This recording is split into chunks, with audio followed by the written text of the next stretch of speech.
आज का दिन ऐतिहासिक है। दिल्ली की सड़कों पर सुरक्षा, स्वागत और कूटनीति की चमक साफ दिखाई दे रही है। पूरी दुनिया की नजरें भारत पर टिकी है, क्योंकि रूस के राष्ट्रपति व्लादिमीर पुतिन भारत आ रहे हैं। उनका विमान दिल्ली एयरपोर्ट पर उतरता है, राष्ट्रगान की धुन बजती है और फिर उस पल का आगाज होता है। प्रधानमंत्री नरेंद्र मोदी खुद एयरपोर्ट पर पहुंचते हैं पुतिन का स्वागत करने। दोनों नेता मुस्कुराते हैं, हाथ मिलाते हैं और दुनिया की कैमरे उनकी दोस्ती कैद कर लेते हैं। ये सिर्फ एक स्वागत नहीं, ये संदेश है दुनिया के लिए कि भारत रूस संबंध पहले की तरह मजबूत है और आगे भी रहेंगे। चौथा, अध्याय 5, वार्ता और भविष्य की योजनाएं। पुतिन और मोदी की मीटिंग कई घंटों तक चलती है। चर्चा होती है रक्षा सहयोग, अंतरिक्ष मिशन, ऊर्जा सुरक्षा, आर्कटिक प्रोजेक्ट्स के बाद चंद्रमा और मंगल मिशन, व्यापार और तेल, वैश्विक भू राजनीति। दोनों नेता एक दूसरे की बात ध्यान से सुनते हैं और फिर तैयार होते हैं नए समझौतों पर हस्ताक्षर के लिए। नई डील्स में शामिल हैं चप्पा, ऊर्जा और तेल पर नई साझेदारी और ब्रह्मोस के देश की उन्नत संस्करण। स्पेस मिशन में संयुक्त सहयोग। चप्पा, छात्रों के लिए नई स्कॉलरशिप। चप्पा, व्यापार बढ़ाने का लक्ष्य $100 बिलियन। अध्याय 6, संदेश दुनिया के लिए लाइव दिखाई जाती है। मोदी कहते हैं 20 साल में भारत और रूस की दोस्ती समय की कसौटी पर खरी उतरी है। हम मिलकर दुनिया के लिए शांति और स्थिरता का संदेश देते रहेंगे।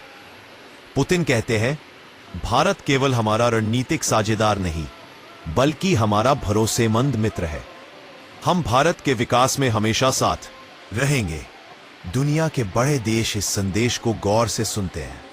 अध्याय 7, सांस्कृतिक शाम और भारतीय परंपरा। शाम को पुतिन के सम्मान में एक भव्य सांस्कृतिक कार्यक्रम आयोजित किया जाता है। भारतीय नृत्य, संगीत प्रदर्शन, भारतीय भोजन और गर्मजोशी से भरा माहौल। पुतिन मुस्कुराते हुए हर प्रदर्शन की तारीफ करते हैं। मोदी उनसे कहते हैं भारत आपका दूसरा घर है। अध्याय 8, निष्कर्ष, दोस्ती जो समय से भी बड़ी है। रात गहराती है। पुतिन का काफिला वापसी की ओर बढ़ता है, लेकिन पीछे छोड़ जाता है एक नई उम्मीद, नया विश्वास और एक मजबूत संदेश की भारत रूस की दोस्ती आने वाले वर्षों में और भी मजबूत होगी। दोनों नेता एक दूसरे का हाथ पकड़कर विदा लेते हैं और दुनिया समझ जाती है ये सिर्फ राजनयिक रिश्ता नहीं, ये दो देशों की आत्मा का जुड़ाव है। दुनिया की राजनीति हमेशा बदलती रहती है। देश आते हैं, गठबंधन बदलते हैं, रिश्ते बनते और बिगड़ते हैं, लेकिन कुछ दोस्तियां ऐसी होती हैं जो समय, परिस्थितियों और राजनीति से परे होती हैं।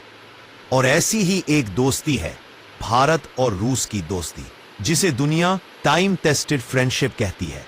आज इस कहानी में हम बताएंगे रूस के राष्ट्रपति व्लादिमीर पुतिन की भारत यात्रा और कैसे प्रधानमंत्री नरेंद्र मोदी ने उनका ऐतिहासिक स्वागत किया। अध्याय 1, भारत रूस की दोस्ती की जड़ें। भारत रूस की दोस्ती आज की नहीं है। ये दोस्ती शुरू हुई थी आजादी के बाद, जब भारत को वैश्विक राजनीति में एक मजबूत साथी की जरूरत थी। सोवियत संघ एसएसआर ने भारत को तब साथ दिया जब दुनिया में ठंडे युद्ध का दौर था। चाहे हो भाखड़ा नांगल बांध, भारी मशीनरी, अंतरिक्ष कार्यक्रम या रक्षा तकनीक, यूएसएसआर ने हर मोड़ पर भारत की मदद की। 1962 और 1971 जैसी चुनौतियों भरे समय में भी रूस भारत के साथ खड़ा रहा। यही वजह है कि भारत रूस की दोस्ती को लोग दोस्ती नहीं, भरोसा कहते हैं। एक सिर। अध्याय 2, पुतिन रूस का मजबूत चेहरा। व्लादिमीर पुतिन दुनिया की राजनीति का बड़ा नाम, एक ऐसा नेता जिसने रूस को कठिन आर्थिक दौर से निकाला, सुरक्षा मजबूत की और रूस को फिर से एक वैश्विक ताकत बनाया। भारत में पुतिन की लोकप्रियता इसलिए भी है क्योंकि उन्होंने भारत रूस संबंधों को हमेशा प्राथमिकता दी। उनके हर कार्यकाल में भारत और रूस और करीब आते गए। अध्याय 3, मोदी पुतिन, दो मजबूत नेताओं की बॉन्डिंग। जब भारत में नरेंद्र मोदी प्रधानमंत्री बने, दुनिया ने सोचा कि भारत रूस संबंधों की दिशा बदल सकती है, लेकिन हुआ इसका बिल्कुल उल्टा। मोदी और पुतिन के बीच एक पर्सनल केमिस्ट्री बनी, भरोसे की, सम्मान की और मजबूत साझेदारी की। दोनों नेताओं ने कई बड़े फैसले साथ लिए। S-400 missile system deal, Kudankulam nuclear plant, BrahMos missile सहयोग, ऊर्जा